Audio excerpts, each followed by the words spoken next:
guys, this is Ray, and I'm here with The Buzz, and of course, we're back with another week of Songland, and I have this week's winner, Chris Lee, with us to tell us all about the process, the music, and everything in between. So how are you? I'm so good. How are you? I'm doing pretty well. Just from the beginning, you've had a bit of a kind of history in the music industry. Tell us a bit about that.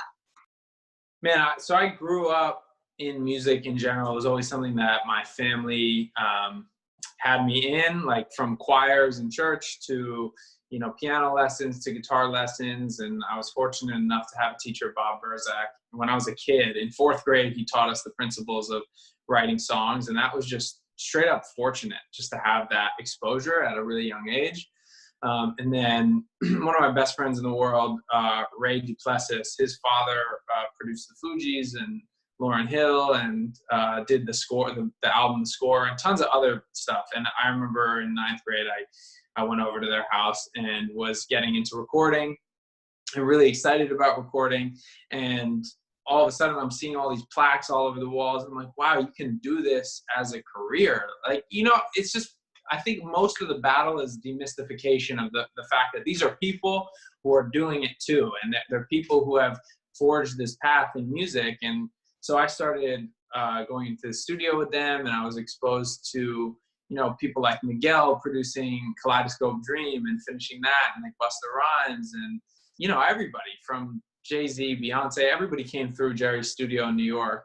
It's called Platinum Sound. And I just got a really deep dive at a young age. And I think the biggest benefit of that is just seeing these great people do it and being, oh, okay, that's how you do it. Oh, okay, so you just make up stuff and sing over stuff and then pick the best parts. It just kind of, it gives you a look into the process that you wouldn't normally have. But it was always something, regardless of those experiences, that I was actively pursuing on my own as a writer, and like writing as my own therapy and things like that. So I had a very weird and early exposure to a lot of studio sessions and a lot of great talent.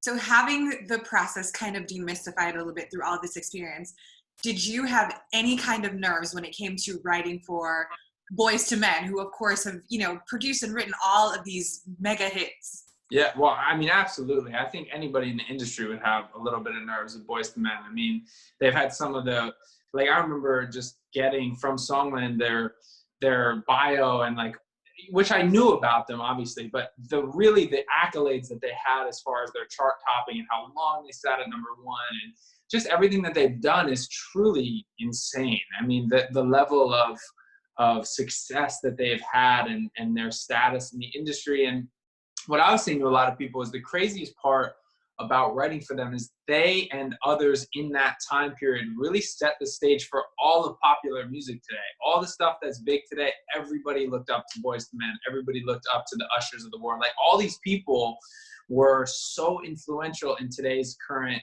generation of music. So I think that makes them even a little bit different than people of their time, because this new music industry is so R&B, so hip-hop heavy, which is incredible because it just really moved the world in a way that it hadn't been moved, and put an emphasis on lyricism and an emphasis on people who wrote their own stories into the art. And so, yeah, I mean, definitely some nerves there. I was primed a little bit with experience of how to be around people who are famous. I remember when Chris Brown would walk in the studio, and at first, like as a kid, you want to be like, oh my God, like you want to freak out, but you just couldn't, because that wasn't part of your job, and you had to remain cool and treat them normally. So I had some training there, but I don't think anything can prepare you for people who are that iconic and just, have set the stage for so many people.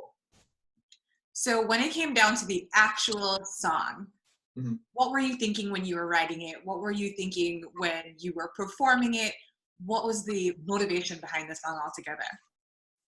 Yeah, I mean, that was a really confusing point in my life. I'd been out in LA for about a year, and I was falling in love, and a lot of career things were happening. And, I wrote a lot in that time about my love for my current girlfriend, and everything that was going on at the time was super conflicting and crazy. And it was a wild ride. So it was a lot of these like just passionate emotions of falling in love with somebody who felt like a soulmate to me, and we felt like we had such a connection that lasted. Like, I felt like I never didn't know her, you know. So it was a lot of that and a lot of confusion, and you know how it is when like you start falling in love, your friends get all weird with you, like, whoa, what are you doing? You know, like the classic stuff. Anything that you would imagine could happen happened, and it was really conflicting for me. So, you know, this was only one little emotion in a vast pool of music that was written at that time, about the love that I was feeling and about the transition I was having in my career. So it was really deeply a personal record for me, and it was a very challenging time. And I remember just being so floored by this song and so excited by it. So the rest of the songs that you kind of wrote during this time period that you kind of have on your list right now, do you have anyone in mind that you would, you know, definitely want those to be for, or you would want to give those to? You know, I don't. I mean, a lot of them I'm planning on putting on some upcoming stuff that I'm putting out as an artist, and I've been talking with Esther Dean more because we worked together on the show, which has been incredible. So we're in communication about some of those. So yeah, I mean, there's a lot of things that could happen. I think that there are tons of artists out there right now in the R&B pop space who could fit it. And, you know, it's funny, you write so many songs as a songwriter and as an artist that, like, I have hundreds of songs that just are sitting there right now. And this one, for example, it sat there for 2 years before it got on this show, and it was really there for a long time. And we loved it. So it's really just about finding the right home. So I'm a believer in universal and God's timing. So in the right time, with the right people come into my life, I believe they'll all find their home.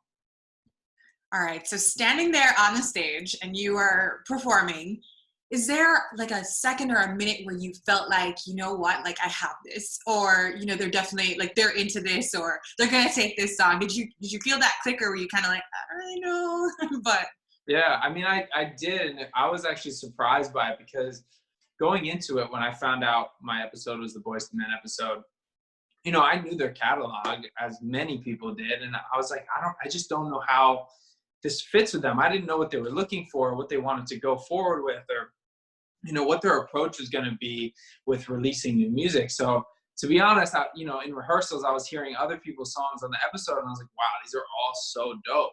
So like, I really didn't know if they were gonna like my song. Like, I knew they would like it as a song, but I didn't know if they'd like it for them. So the first performance going in, I was definitely worried about them not loving the style or it not fitting the vibe that they were going for. So to see them light up on that first performance when I got in the room, it was insane to see that like come about. They were so excited about the record. And after that performance, I was like, wow, you know what? They actually might go with this song. They were really into it. And, you know, I knew we had to really get in and tailor it the right way and get harmonies going and get all the stuff that would make it a quintessential Boyz II Men record, and kind of bring that sound into the modern version of this song.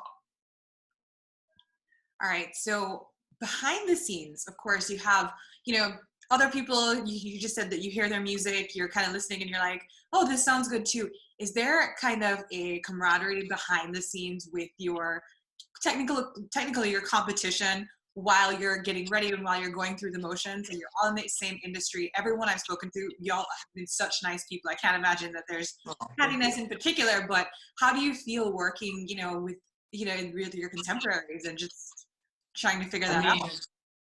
You know, it's an interesting show in the sense that there's just such a good energy on set. And, you know, for a lot of my life, I've avoided like competition shows and music and stuff, and it never really felt like the right thing to do until this show. And I was just in love with how everybody, from producers to everybody who's on the staff, carried themselves in this show. It was all about the profession of songwriting and treating you like a professional. And the energy there was so infectious. Like, really, everybody who worked on the show loved it. Everyone was excited to hear these new songs. And because I think it's not like this very long competition, like a whole season of competition, there's less drama in that sense. It's more like everybody's kind of on the same team in a lot of ways. Everybody's just so excited to be there. I mean, I became such good friends with all the people on my episode, and they filmed some episodes congruently, so I was able to meet other people who were filming at the same time, and just kind of fall in love with a lot of different people. Because at the end of the day, after this, regardless of who wins, who loses, whatever, you will have these contacts for the rest of your career, and they're incredible, right? Like, Songland goes through such a long list of songs and people, and boils it down to people with really incredible talent. So I was just fortunate enough to connect with them, and I feel like these are going to be relationships I'll have for the rest of my life. So I'm just grateful for everybody who's on the show, and I didn't think there was any sort of bad vibe or anything from anybody. All right, so pick 3. If you had to pick 3 artists to work with tomorrow morning, which 3 would you pick? Billie Eilish would be one. She's incredible. Justin Bieber would be one. And then probably like Usher. Usher's crazy, man. I would have loved. Yeah, I ask people that, and I hear Justin Bieber. I think like 4 people have said Justin Bieber. It's really interesting. Like, people, a lot of you want to work with him, but Billie Eilish, I haven't heard that one yet. Billie Eilish is actually my number 1 who I'd want to work with right now. Truly, just because I believe that the depth and the attention to detail that they brought into their songwriting, her and her brother Phineas, it just really speaks to me in general. I feel a lot of connection with how they approach their songwriting, and I just think that they are willing to go to a depth that not many people are willing to. So that's why they would be first for me. But there's so many. Those are so hard, those questions, because there's so many amazing artists in this field. So. Agreed. Well, thank you so much, and I can definitely hear a Billie Eilish song coming from you, or Billie Eilish having one. I hope so, man. I can get that. So. So I'm Chris Lee, and you've just been buzzed.